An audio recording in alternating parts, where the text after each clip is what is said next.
Allez, salut les amis, c'est parti pour la matinale du vendredi. Il est 10h42, je suis en pleine session londonienne, mais il se passe pas grand chose, donc j'en profite pour faire la matinale maintenant. Il se peut que j'ai à faire pause s'il y a une opportunité qui se présente. Sur ce, on commence directement par Bitcoin sur le daily. Je dézoome, structure swing toujours haussière, structure interne toujours haussière, order flow toujours haussier. On cherche donc toujours des longs et uniquement des longs puisque cette structure est fully aligned à la hausse. Par la même occasion, le scénario tracé il y a quelques jours a été atteint, d'accord. Donc nous sommes arrivés sur ce supply ici, qui est le dernier rempart, si je puis dire, entre nous et l'accomplissement de la destinée swing, c'est-à-dire un corps de bougie qui clôture au-dessus de ce high et éventuellement un nouveau all-time high. Sur ce scénario s'étant réalisé, je l'efface. Entre-temps, on a confirmé un autre POI qui est ici, d'accord, quasi au même endroit en fait. Et donc, je pourrais vous tracer, si je le voulais, un autre scénario comme ceci. Alors, avec une target qui serait, bien évidemment, cette fois-ci, l'accomplissement de la destinée swing comme ceci. Je vais juste... Voilà. Voilà donc, pour le moment, sur le daily, rien de plus à dire. Et éventuellement là, enfin, pas éventuellement, mais très probablement, on est en train de clôturer, on va confirmer un autre POI ici. Mais on saura ça demain à la clôture de cette bougie ici. Et sur lequel je pourrais vous tracer un autre scénario plus ou moins semblable, comme ceci, avec la même target. D'accord? Mais bon, tout ça c'est pour demain. Pour le moment, je ne peux pas vous tracer ça, pas encore. Donc on va s'en tenir à ce scénario ici tracé. Sur ce, on passe sur le H4. Sur le H4, laissez-moi cacher ceci qui n'appartient pas au H4. Dézoomer. Donc toujours dans une structure swing haussière. Structure interne, toujours haussière également. Sauf qu'ici, laissez-moi regarder si on a eu un retracement suffisant. Non. Toujours pas. Donc la structure s'agrandit comme ceci. L'order flow est toujours haussier aussi. Donc on est toujours comme sur le daily dans une structure fully aligned à la hausse. On continue de chercher des longs. Malheureusement, aucun retracement sur cette demande ici, ce POI. Et entre-temps, on a confirmé un POI plus proche du price action qui est celui-ci. Malheureusement, ce POI, je ne peux pas vous tracer de scénario dessus puisque si on vient refaire une mitigation de cette demande, l'order flow passera à la baisse ici. D'accord? Et d'ailleurs, ce sera le premier signe avant-coureur que potentiellement, il va falloir commencer à shorter. Sur ce, on a atteint un supply ici qui est imbriqué dans le supply daily, d'accord. Donc pour moi, ça constitue quand même, quand vous voyez comme ça, un double supply. C'est souvent un point d'arrêt. Je ne dis pas que ça va arrêter le prix tout court, mais ça va au minimum provoquer une réaction. Alors réaction qui pourrait aller jusqu'où? Soit dans cette demande, soit celle d'en dessous, soit encore celle d'en dessous, soit encore celle d'en dessous, etc. etc. D'accord? On ne peut pas savoir ça à l'avance. C'est pour ça qu'il est important de suivre le déroulement du price action à chaque nouvelle bougie imprimée, c'est-à-dire en temps et en heure. Donc là, pour le moment, tout de suite, maintenant, on cherche des longs, mais il n'y a rien à long, comme je viens de vous l'expliquer. Donc, on est dans une structure morte. Du coup, ce qu'il y a à faire, c'est simplement soit d'attendre que l'order flow se retourne à la baisse, et s'il laisse un POI derrière lui, on pourra commencer à chercher des shorts. Ou alors, attendre tout simplement que l'order flow haussier crée un nouveau POI sur lequel on peut s'appuyer pour chercher des longs. D'accord? Enfin, continuer à chercher des longs. Voilà, pour le moment, rien à faire sur le H4. Et en plus de ça, on se heurte sur un double supply, comme je viens de l'expliquer. Sur ce, on passe sur le M15. Sur le M15, qu'est-ce qui nous a fait le M15? Donc ici, laissez-moi regarder à quel moment la structure s'est perpétuée. Bah, pas encore, malheureusement. Donc là, en fait, on est dans une structure énormissime que j'agrandis comme ceci. Malheureusement, hop. Attendez, je vais juste regarder ici. Ouais, là non plus, on n'a pas retracé à 30%, donc mon high, il est là. Donc, structure swing haussière. Structure interne, bah, du coup, on va la mettre à jour. C'est perpétué à la hausse ici. Puis encore ici. Et dans laquelle nous sommes toujours. Là, nous avons eu un grab de liquidité, si je ne m'abuse. Ouais, léger, mais grab quand même. suivi, je vous le donne en 1000, par un order flow qui s'est retourné à la baisse. Donc là, encore une fois, on a ma figure de combo, grappe de liquidité acheteuse suivi d'un retournement de l'order flow à la baisse via un V-shape et un beau momentum baissier. Donc là, clairement, c'est un beau signe. Comme quoi, on passe sur des shorts, billets baissiers sur le M15, d'accord? Donc ici, en plus de ça, on est en train de confirmer un POI M15 qui sera confirmé dans 12 minutes. À voir s'il le sera, mais s'il l'est, vous pouvez commencer à chercher des shorts comme ceci, d'accord? D'autant plus qu'ici, on a beaucoup de liquidités à récupérer, des imbalances ici, etc., etc., d'accord? Donc voilà, pour le moment, sur le M15, donc nous sommes, pour l'aspect structurel, dans le high pullback qui peut aller jusqu'au low protégé ici, du swing run initial, d'accord? Alors, vous voyez qu'ici, la structure haussière M15, bah, elle est en overextension, donc il est d'autant plus temps, entre guillemets, j'ai envie de dire, il est temps d'avoir un swing pullback, ok? Voilà donc pour le M15, pour Bitcoin, ça j'efface du coup, ça m'intéresse plus. Et on passe sur le pétrole en daily, hop, hop. Donc le pétrole, eh bien vous voyez, contre toute attente, hier on avait le scénario ici présent qui s'était bien réalisé, qui était bien parti pour se réaliser. Et au final, eh bien, il a été invalidé puisque le supply a sauté. Donc là, un scénario sur les 3 qui saute. Ça m'intéresse pas. Et il reste donc 2 scénarios puisqu'on cherche toujours des shorts puisque la structure est toujours fully aligned à la baisse, d'accord? Donc attendons de voir ce qui va se passer si on va faire une mitigation de supply. Sur ce, on passe sur le H4. Sur le H4, ici, structure H4 toujours haussière. La structure interne qui était baissière ici vient de se retourner à la hausse, d'accord? Ici. Faisons ensuite un seul gramme de liquidité qui maintenant je vais le transformer en IBOS. Hop, voilà. Ça va partir à 15, petite seconde. Hop, hop. M15. Hop. Voilà. Donc, tout ça pour dire quoi? Tout ça pour dire que le scénario de short ici s'est fait invalider, d'accord? Puisque le supply s'est fait transpercer la gueule. Sur ce, order flow haussier, structure interne haussière, structure swing haussière, je vous le donne en 1000. Nous sommes dans une structure qui s'est réalignée complètement à la hausse. On cherche donc des longs et uniquement des longs. Et pour ce faire, on a un POI ici. Malheureusement, ce POI n'est pas exploitable. Pourquoi? Je vous laisse deviner pendant que je mets ça à jour. Hop. Eh bien parce que l'order flow, si le prix revient sur cette demande-ci, eh bien l'order flow sera baissier, d'accord? Donc on ne cherchera plus à ce moment-là des longs, pardon, mais bien des shorts. Du coup, structure morte, on cherche des longs pour le moment, mais il n'y a rien à long. Et on passe sur le M15. Le M15, lui, qui s'est perpétué à la hausse, comme ceci, hop. Donc nouvelle structure, swing, si tu veux bien sémenter, voilà. Comme ceci, hop. Mon POI ici, qui n'a jamais été mitigated, je le récupère. Structure interne de l'ancienne structure, ça ne m'intéresse plus. Hop. Alors, structure interne post-BOS, eh bien, nous avons un IBOS ici. Donc, nous sommes ici également fully aligned à la hausse, puisque swing, interne et order flow, tous les 3 haussiers. On cherche donc un long sur le POI le plus proche du price action, qui est celui-ci. Comme ceci. Donc là, tout de suite maintenant, hop, vous pouvez chercher des longs. Ah non, autant pour moi. Bah, vous cherchez des longs, mais vous ne pouvez pas en chercher là-dessus puisque ça nécessitera un retournement de l'order flow à la baisse ici. D'accord? Donc là, dans une structure morte sur le M15 également.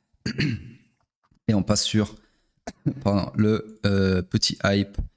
Le petit hype qui s'envole sans nous. Mais c'est la vie, c'est comme ça. Il n'y a pas que hype dans la vie, hein, parce que j'en vois plein dans les commentaires qui pleurnichent parce qu'ils sont pas à bord du vaisseau hype. Ben, j'ai envie de vous dire, il n'y a pas que hype dans la vie, les amis. Arrêtez encore une fois de faire des fixettes sur des assets sous prétexte que blablabla, blablabla. Il y a toujours une bonne raison d'être à bord d'une crypto. Ça, je vous laisse faire, vous êtes des professionnels. Par contre, voilà, il faut comprendre que si votre but c'est de faire du fric et que vous faites une fixette sur un train qui est déjà parti ou qui continue de partir sans vous, vous ne faites pas de fric au final parce que vous êtes trop omnibulé par hype en fait. Et je comprends même pas pourquoi. Qu'est-ce que ça change d'être sur hype, de faire du fric sur hype ou de faire du fric sur une autre crypto? Qu'est-ce que ça change? Alors oui, c'est un beau projet, machin, mais s'il n'y a pas d'entrée, il n'y a pas d'entrée, d'accord? Donc arrêtez de faire des fixettes sur des assets. Soyez plutôt un spéculateur comme moi et tradez ce qui vous donne du fric en temps et en heure et pas ce que vous voulez trader, d'accord? On ne choisit pas ce qu'on veut trader. Moi personnellement, alors oui, j'ai des paires prédéfinies, bien évidemment. Je ne regarde pas 47 paires tous les jours. Je trade 3 paires. En fait, je trade 4 paires. Je trade, pour ceux que ça intéresse, je trade le pétrole, je trade les indices, donc le Nasdaq et le S&P 500. Et c'est bien souvent un ou l'autre, vu qu'ils sont corrélés.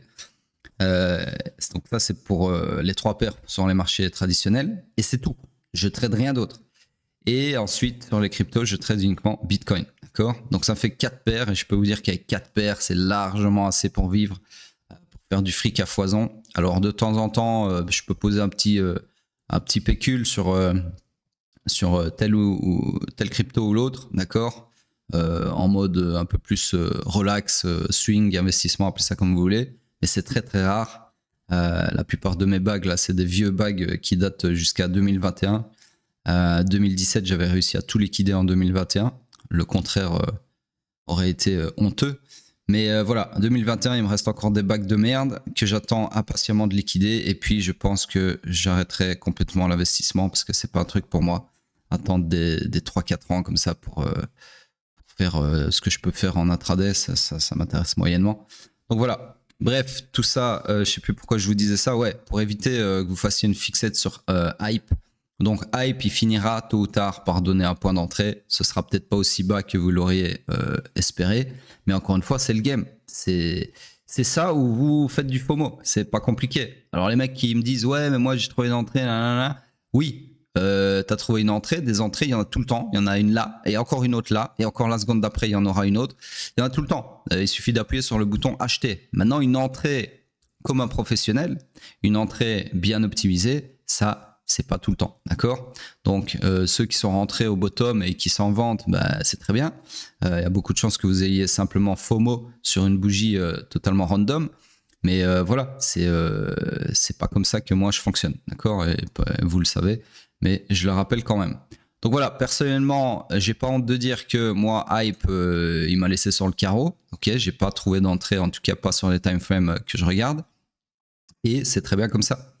C'est pas, je veux dire, c'est pas. De toute façon, moi, si j'étais sur hype, c'était pas pour faire du hodl, c'était pour faire mes 2-3 R.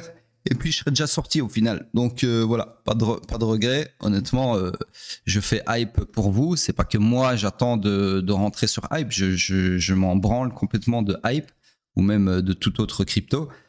Je fais l'analyse parce qu'il y a une audience pour hype, c'est tout. Et puis si il y a plus d'audience pour hype, eh bien je passerai sur une autre crypto. Je suis pas là en train d'analyser hype parce que moi je veux rentrer sur hype. Je rien à branler de hype. Hype, j'ai déjà extrêmement bien mangé dessus avec l'airdrop. J'ai vendu, je vous rappelle, quasi au top. Je crois que j'ai vendu à, je sais plus, 27, je sais plus.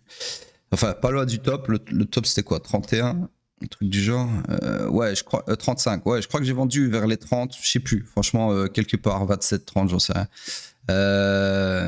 Et je suis très content du pognon que j'ai fait, d'accord. Donc, voilà. Moi, hype, il m'a déjà bien nourri. Hein.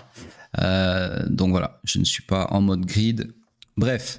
Sur ce, commençons cette analyse. On agrandit la structure puisqu'elle continue de s'agrandir. Il n'y a toujours pas de pullback, toujours pas de swing pullback. Et il y en aura un forcément, d'accord? Je le répète, hein, au risque de me répéter, les arbres ne montent pas au ciel.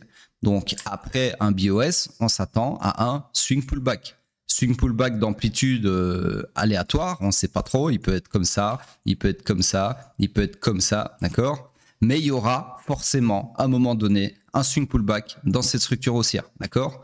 Maintenant, quand, j'en sais foutre rien. Tout ce que je peux vous dire, c'est qu'on va pas avoir ça, ok? On va pas avoir ça comme ça. Alors, c'est possible, hein, mais ce sera plutôt comme ça dans tous les cas. Mais il y a un moment donné, il va y avoir un pullback, ok, un vrai swing pullback.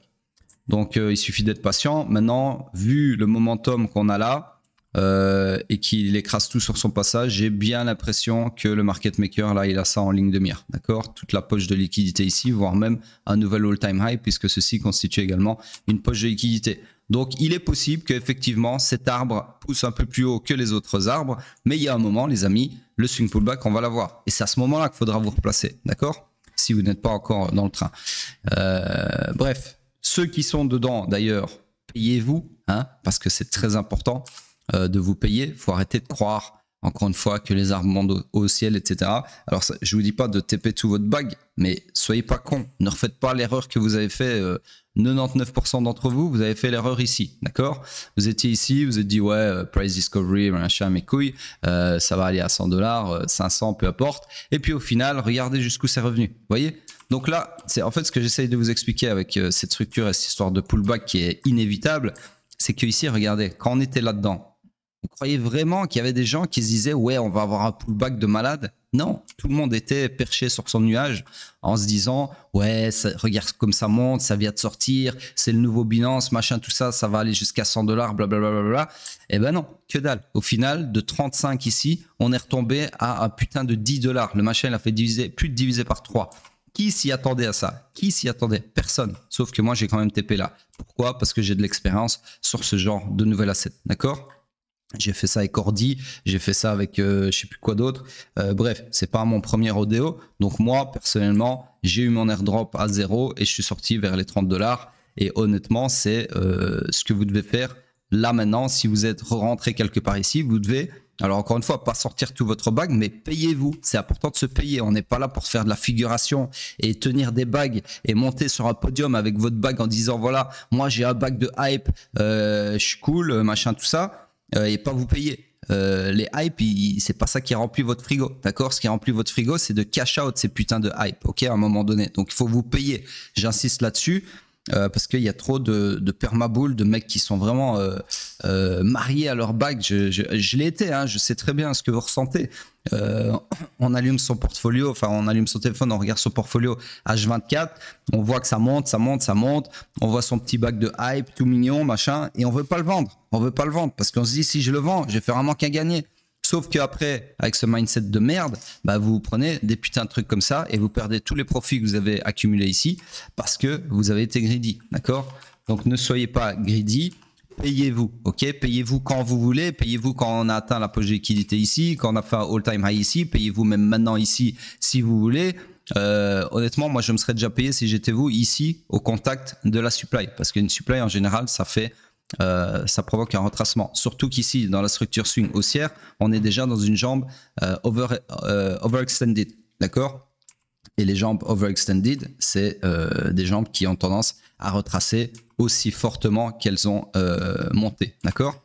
Donc voilà, bref, tout ça c'est des petits tips comme ça qui émanent plus d'une logique d'investisseur qu'autre chose. Mais voilà, c'est bien de le rappeler, je pense, parce qu'il y en a trop qui sont complètement avec des œillères sur les marchés. Bref, sur ce, tout ça pour dire quoi? Tout ça pour dire que le supply ici n'a pas du tout arrêté le prix, d'accord? Donc tant mieux pour ceux qui sont à bord.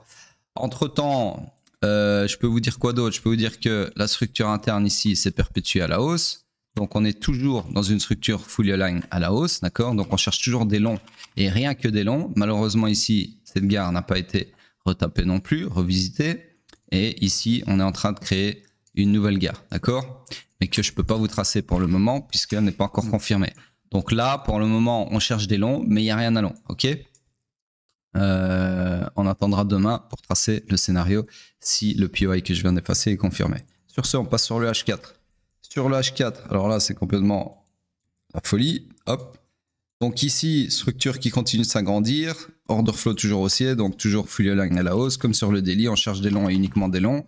Le dernier POI pour chercher des longs qui est confirmé, c'est celui-ci. Et demain, on aura, enfin dans quelques heures, pardon, dans 3 heures, on aura probablement un POI plus proche du price action qui va se confirmer aussi ici, d'accord, comme ceci, mais que je ne vous trace pas maintenant.